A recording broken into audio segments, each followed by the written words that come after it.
Let the story be told, yo. We already can't wait. You don't have to say nothing. You don't have to say anything about this. Just talk about where it left off, but not say that it's gonna go darker. Well, yeah, okay. I understand you want us to see this. We're gonna see it. What we say after is gonna be probably a different story. What up, everybody? Welcome back to another episode of the Nerd Gen Report. I'm your host, Pablo, and joining me, as always, is Mr. Brian Schultz. Marvel Roundup. Let's talk about the movie that everybody's going to be talking about until it comes out. Avengers Doomsday. We got some updates. New character rumors to Russo's cryptic photo. More Downey and film hype from Shane Black, Tatum.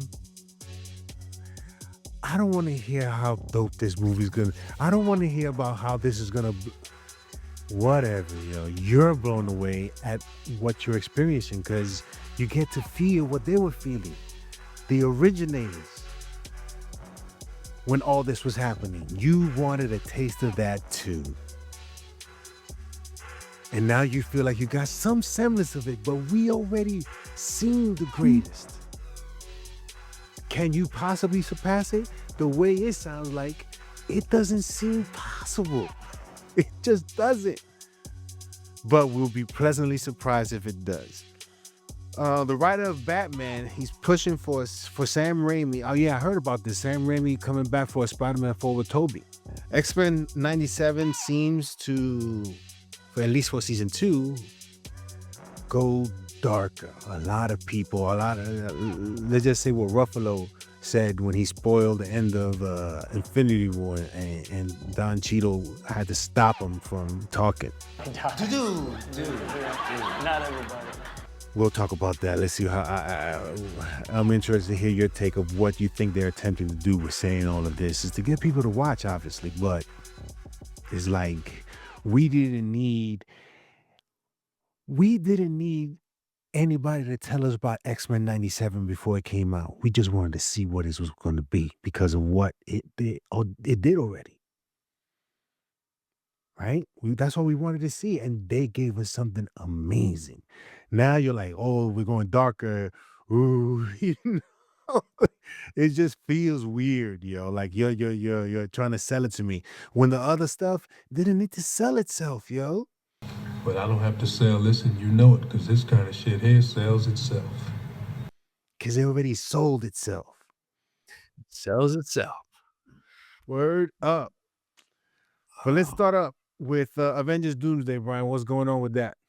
Well, this is where we talk about the competition, and the competition being about the hype and about the headlines. And, James Gunn operates fast and furious on socials and giving us a lot of tidbits and news. And, Marvel's not to be outdone. They've got a very big year ahead. As we know, on the Spider-Man front, you get set photos or videos almost every day on Brand New Day. And then there's obviously Doomsday, which is, as you said, it's like a curiosity of a monstrosity that's sort of out there. And the Russo brothers teased a photo. It looks to be one of the Russo brothers sitting in the director's chair on the set, and then told fans to look closely. And so people have been, it's hilarious. Go on the Reddits and find people trying to decipher what this means. And it's like a Rorschach. People are seeing everything. Some people are like, AVX, Avengers versus X-Men. Some people are like, those are Wolverine's claws. Other people are like, look, it spells Wanda. She's back. It's just all this crazy stuff that's in there that people are finding. And it's pretty funny. But there apparently are some Easter eggs. I did hear a more credible rumor that, and this would make some sense, that Avatar Fire and Ash, being a Disney 20th Century Fox movie coming at Christmas, could have the first Avengers teaser attached to it. That would make some sense to me. But so we might get a look at some footage at that point. But the hype machine is in full swing. So let's talk about a couple of the hype men who have hit the circuit this week, who put the Don King hair on for this week. So first up, we have Shane Black, who of course was the director of Iron Man 3 and has a new movie out on Amazon Prime, Play Dirty, with Mark Wahlberg. But that movie is produced by Robert and Susan Downey, and Downey was supposed to be the lead, which of course he worked with Shane Black, not just in Iron Man 3, but in Kiss Kiss Bang Bang. And Shane Black made a comment about Downey in Doomsday where he said, quote, Robert Downey's portrayal of Doctor Doom is going to single-handedly reinvigorate the entire comic book movie industry. It seemed at first like a cynical idea, but it's gonna work. It's really gonna work." End quote. You don't have to make this like, let's say who can outsay who can be more outrageous in their commentary. Let's see who can do that. Who else? Channing Tatum. What did he say? Well, hang on. I got to go back to the Reddits here. I got to give a shout to, there's a guy on Reddit when this quote came across in the Marvel movie spoilers Reddit. His response to it was, I'm a dude playing a dude disguised as another dude. What? "Oh, I thought that was epic." Because that basically is what he's doing, right? It's Downey, but he's using the face of Tony Stark as he's wearing the mask to play Doctor Doom. Oh, man. So anyway, I mean, look, here's a question, though. Because we're talking about teaser now, right? We know the movie revolves around Downey. We know everything. He's in every scene, all that sort of stuff. So with that being said, what would you do with the teaser? Would you make the teaser all about Downey, or would you hold him back and make the teaser much more like sizzle reel, and you don't get to hear Downey? Maybe you just get to see one shot of Doom in the mask. Like, how would you play this? Given, as I said, the hype train is about this movie. It's really about Downey. My expectation is that you would see something of Downey, his voice, maybe the shot of Doom in his classic armor looking dope. Maybe, I don't know. But I just don't want to hear pretty much testimonials of stuff you already done, in quotes. I don't want to hear that. I don't want to, I don't want, no. You got to show me something that's happening that we're going to be like, oh, snap. You know what I'm saying? Can they do that in the 15 or 30 seconds that they have for this teaser? I mean, they were able to do it before, but now there's a lot of stuff that we're questioning whether they can do. And that is, can they get us hyped for this? Yeah. That's the question. Can they get us hyped for this? There is no real hype other than the tea, how this all came about. It's to see how epic of a fail this will be or how epic of a win this will be. That is the question everybody's going to be waiting for when this movie comes out. And right now, you got to get people excited to go see the movie just because you think the movie's going to be dope. I don't know. I don't know if they can do that. Because that's why I say, like, I think there's you can go to either end of the spectrum. On the one hand, you could have the teaser be the true announcement of Downey, meaning like have him do, because Doom obviously super intelligent, very eloquent character. You could have Downey do a voiceover. So that way would be a way to reveal how he's going to sound, right? And like that would be a true Doom-centric teaser. His eyes on the universe, and you're hearing the voice. If it's that different, That's what I'm saying. If it's unique, do that. Yes. So then that would be a way to stamp this project as like, no, he's not playing Tony Stark again. He's doing something different. The flip side would be, as I said, more sizzle reel of just like vibes, like character. Look at all these, like flash some of the cameos, some of the, and then maybe at the end you have one shot of Doom, as you say, this is Doom seen, not heard. Doom in costume, putting one of the heroes in peril, like a tease that like Doom is about to off one of the Avengers. But you don't hear Downey, and you don't even see his face. That would be the kind of like other end of the spectrum of this, where you're just relying on the Avengers brand as the thing you're selling. I tend to think it's going to be more the former. I tend to think everything about this project has screamed Downey, and I feel like the first teaser will be like a Downey mini showcase. That would be my instinct, but I don't know which one I want to see more, which one will be more effective with audiences. Because you can make a case if they show Downey's actual face in the trailer while he's wearing Doom garb, that will turn off a degree of fans already. There's some purists that are going to be like, that's not Doom then, if you're doing that. Yeah. Yeah. If you're Judge dreading it out of Stallone. 100%. That's exactly the parallel. Yep. And you saw that in the trailer. There were shots of Stallone's face outside the helmet in that trailer back in 1995. And it was already a signal that they weren't taking it seriously. And they were not. Tatum. Uh, my what did Malkovich say in Con Air? Like, my proclivities are well known. My proclivities about Channing Tatum, I think, should be pretty well known. Not a fan. Speaking with Entertainment Tonight while out promoting Roofman, Channing Tatum said about Avengers Doomsday, quote, "I don't know how to describe it to you. It's going to make your brains ooze out of your ears.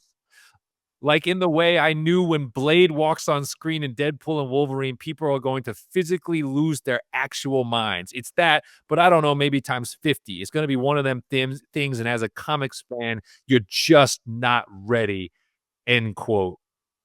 You go first, because I don't know. I need a moment to like.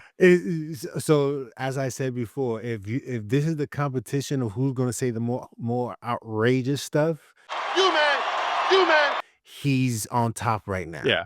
This is Apollo Creed when they introduce him, and it's like the King of Sting. Was it the Count of Monte Fisto? It's like what nickname is more absurd than the last?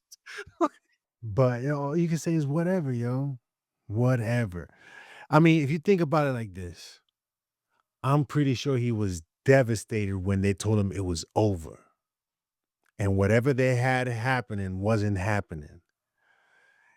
But now, Anything's possible. anything's possible. That's how he feels. That's how he feels, and he's in it, and he's having dinner and lunch with the A-list, the big guys, the guys that started it all off. So he's in what they say after they win the Super Bowl, they're going to Disneyland. He's in Disneyland right now, yo. Literally, yeah. Okay. I'm gonna be too harsh because, like I said, I'm not the biggest fan of Channing Tatum as an actor and his resume. I was offended by this comment. I was offended as a fan of the genre on multiple levels. So here's my case, and I think he gives it away in the quote. Like, first off, you and I are scarred by things like the hype we heard around Black Adam and the hype we heard around The Flash, greatest comic book movie. Like, we have heard this type of stuff before, and 9 times out of 10, it is a bunch of look over here so you don't look over there, what this really is. But I'm offended in part, and this is not totally fair to Channing Tatum, admittedly, so it's a little tongue-in-cheek, but like, where were you? Who are you? We've been here. We've been here since Blade in 98. We've been here since Batman Begins in 05. We've been here since Iron Man. Where you been? I don't care what you have to say. Like, you just got here, and you talking about like how I'm not ready? Like, we'll be the judge of that, thank you very much. And then he's like, the scene that he compares it to, listen, Snipes in Deadpool and Wolverine is awesome. But like, you're giving away how irrelevant you are, because the scene that you hold up for comparison is that. For us who have been in this universe for 20 and 30 years, we have like 20 scenes that are the match or greater than that. That was a nice surprise, but it ain't nothing like some of the original like old snaps. Exactly. It isn't nowhere Thanos turning near to the there. screen, It Nick was a Fury nice in the surprise. shadows, the portal scene. Like, we've been here for all of that. And you're going to tell us that that's the scene you're going to refer that people lost their minds for? Dude, open up YouTube and pull up theaters from 2019 and watch people's reactions to some of this stuff. That's people losing their minds over this IP. Whatever. Writer of the Batman pushing Sam Raimi to make Spider-Man 4 with Toby. Yeah. What's the latest on that? So what's the latest? This came out of nowhere. So Mattson Tomlin, who wrote with Matt Reeves both the Batman and the Batman 2, revealed he has been trying to connect directly with Sam Raimi about a story idea and a possibility to continue the Tobey Maguire version of Spider-Man and see if he can get him to make Spider-Man 4. Now, we heard after No Way Home that there were some irons in the fire on the Sony side as to whether they would do something with the Andrew Garfield world, whether they would do something with the Tobey Maguire world. And this is kind of like the first little something that there's sort of been on that front. Just curious as to your reaction. I mean, we are definitely seeing in Hollywood these days, nothing is too old to revisit.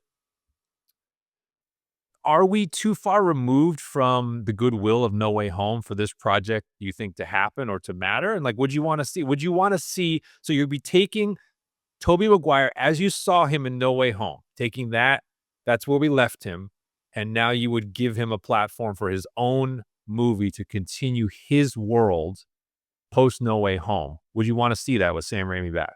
I think so because to me it looks like the opportunity to redeem themselves from Spider-Man 3. They know what they were doing was whack, you know? And Sam Raimi had a vision perhaps for what he wanted to do, and I think he's even spoken about it.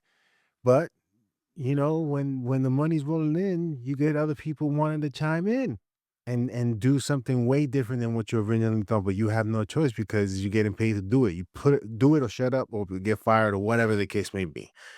So Matt Tomlin is saying he's writing a script about this, where the Toby Spider-Man, similar to what was referenced in No Way Home, is a husband and a father. So because he kind of says he gets MJ right in that version. Here's my other question: if Sony was only going to greenlight one, would you rather see a Spider-Man 4 with Toby and Sam Raimi, or would you rather see Amazing Spider-Man 3 with Andrew Garfield? I would start with Toby and then you're at this point where you can do multiple Spider-Mans, yo, because you got him out there. And when each of them came out, what they do? They cheered. What was that? That's an audience right there. And being that they have their own separate stuff that they went through separate things, you can tell separate stories. So I don't see a problem with doing both, either one of them. I think Garfield, though, is markedly better than Maguire in No Way Home. I think I left that movie. I know we talked about it. I think what he brought to the update of his character, I thought was the more interesting take in terms of if you were going to then play that through. I would rather see the Garfield version first, or most, versus Toby seemed to be Toby was simply playing an older version of the character we remember. Garfield, to me, was playing this character post Gwen Stacy's death spiraled into a darker, more difficult place and was tortured. That, to me, was a different Spider-Man. And that's why I thought I would rather see that and where that leads than Spider-Man 4. For me I think as a human being, everyone, I think, evolves and aren't the same person they were 20 years ago. For me, the interest there would be to see a Toby where he's at now, because he's experienced so much. He must not be the same person, right? So that would be an interesting story to see. Spider-Man finding that, I guess, that happiness, Amazing Spider-Man finding that happiness, because he certainly he never experienced that in none of the movies, right? As Peter Parker, he's not in a No. good place. So you want to see if he finds his Mary Jane. Yeah. You never know. So those are the interests. Or you can do your black cast and stuff, like if you wanted to. But I don't know. But to me, finding his Mary Jane, that would be interesting to see how he handles that situation, being what he already knows with the other two Spider-Man. If that's still, you know what I'm saying? So that would be interesting. So to be clear, I would definitely watch both. I was simply theorizing if you only had one and what you would want to see first. And so I think the Toby franchise has the advantage that Raimi directed all three of the original ones. And so you have that continuity of like same creator, right? Same actor. Whereas the Garfield one, because the universe wasn't as well received, you kind of almost would probably be going new director, new writer. And then it's just Andrew Garfield that's coming back and seeing where that goes. But I also submit, and I mentioned this at the time when we were talking about No Way Home, who knows exactly what Sony and Marvel intend to do with Miles Morales when they finish the Spider-Verse and start to put that on the radar. But I always thought, it could be interesting, especially with this multiversal Spider-Verse that they've created, even in live action, that like, what if the on-ramp for Miles was actually in a movie that had one of the other Spider-Men, that had an Andrew Garfield, that had a Tobey Maguire, and that was actually your intro to the character versus like your standard origin story for Miles. I always thought that was like at least an idea maybe worth looking at. And as you said, similar to Batman, Spider-Man is really the other character that you can have these multiple versions that audiences will accept as distinct and come out to see. But to your point, if I had to choose one, I think I'd probably want to see, because again, Sam Raimi, I want to see people do what they originally had planned, or if they have a vision, I want to see their vision. You know, um, and because of how Spider-Man 3 happened, and then he was, I say, he was done after that. To come back to it, this is an opportunity for him to do something great. And I would want to see that first. Then I want to see both of them, but that one first, and then in the order that they came. You know what I'm saying?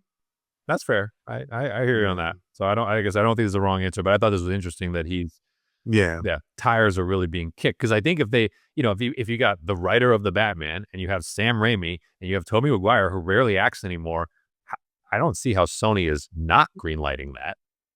I don't see Sony selling Spider-Man ever. They have, they can keep going, they can just keep going. This is, you know what I'm saying? So they have opportunities, but they can't go back to giving us, with that CEO mentality about giving us good stories. They can't go back to that mentality if you're going to do this.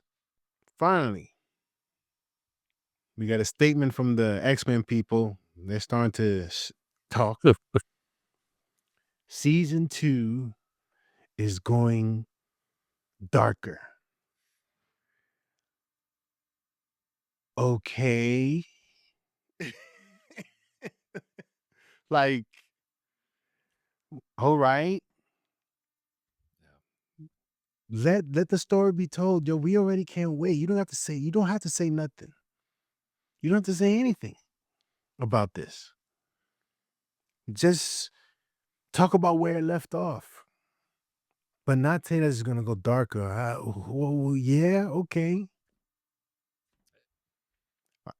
I understand you want us to see this. We're gonna see it. What we say after is gonna be probably a different story.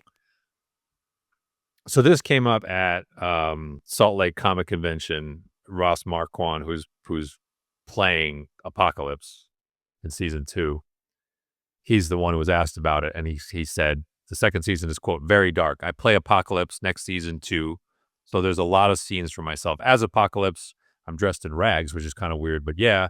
Then he said he's amazed. He said, quote, I'm amazed Disney greenlit it, meaning season 2, because it's so dark. It's very, very dark. A lot of people die, and so many people don't talk about it, just being honest, end quote.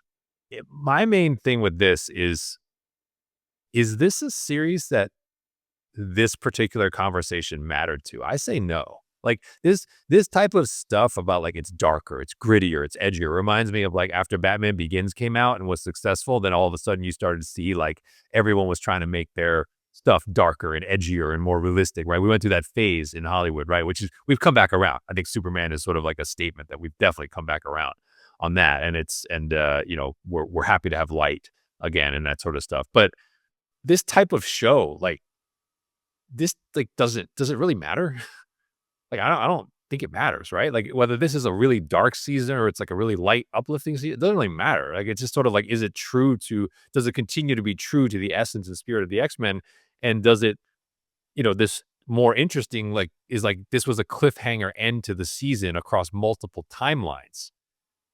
That doesn't strike me as a light or dark proposition. That just strikes me as like where are you taking us? Again, I've said this in the past. Their adventures are crazy. It's nothing new to us. Certainly, how it left off was a surprise. But all the other stuff was never really described to us back in the day. We just saw on the next episode. That's all we remember. Where we last off, whatever we last left off, that's how we were following along. You telling us that it's darker is just clickbait. Amen. Speaking of darker, before we leave this quickly, one last Doomsday note in terms of like as the character roster continues to seemingly grow. A lot more smoke that Ghost Rider is going to be making an appearance in this film. And I guess my question is that a big deal? For which one we get for Doomsday? Yeah, that he might be in. If he's not in Doomsday, he's a secret word. But like this, I guess I read this and there were a lot of stories that I came across about this, and I kind of was like, is Ghost Rider really that high profile for that many people? That if he cameos in this or intros in this movie, it's like a huge event. And this is why I think back to Channing Tatum is like, you already giving away that this is just gonna be a cameo fest for us to just go, yo, our excitement for why we there was a pop from when we saw a character, it had nothing to do with No. cameos, other than we were No. like like Thanos wasn't a cameo That's not per a cameo. se. Yeah, He that's was not an a cameo. introduction. That was Stan Lee his is a cameo. That's the introduction. only cameo that warmed our hearts. Yes, yes. Yeah. That we laugh and that's it. Yeah. We move on. Yeah. We're here for something else. But it's a wink. It's Superman winking at you Yeah. when he's flying by. I could already see it. I could already see like when we get these scenes in this, and we still hope this movie is somehow improbably great. But like I could already see the like Channing Tatum on the promotional circuit where he's like hyping up these individual moments and scenes after the movie comes out, and you and I are absolutely those two dudes from the Muppets being like, look at that guy thinking that's cool and funny, just laughing at him. I'm telling you, that's what that's gonna be like. I can already see it. Yeah.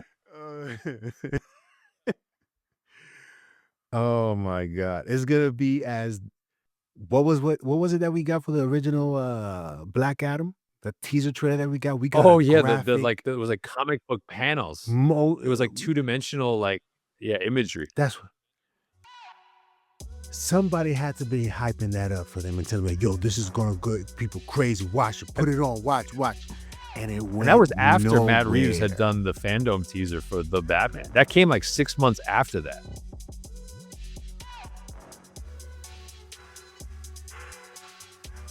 This better be good. This better be good. But yeah, let us know in the comment section below what you guys think of the latest for Doomsday. And what was the Russo's? What were the Russos saying? I don't know what he. There's the photo. Like, what do you see in the photo? I mean, and Yeah. Google what other Yeah, people are yeah, what do seeing you because see? it is amazing what people are finding in this photo.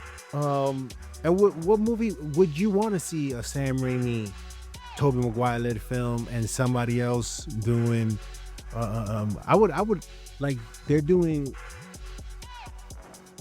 sort of Sam Raimi. I would suspect they're giving him the red carpet to do whatever it is that he wants to do for this movie, right? I would lay that sort of welcoming and extend it to Andrew Garfield. Let him choose his director. Let him put the people together so that they can make a great movie. Because you can tell he wanted to really be Spider-Man. I thought he did a fantastic job. But yeah, let us know in the comment section below. Do you care about seeing either one or both? You don't care if there's two Spider-Mans on screen. They're 10 different stories. So I wouldn't mind it at all. But yeah, let us know in the comment section below what you guys think. Hit that like and subscribe, and we'll see you next time on the Ninja Report. And if you don't drink water, drink some LaCroix.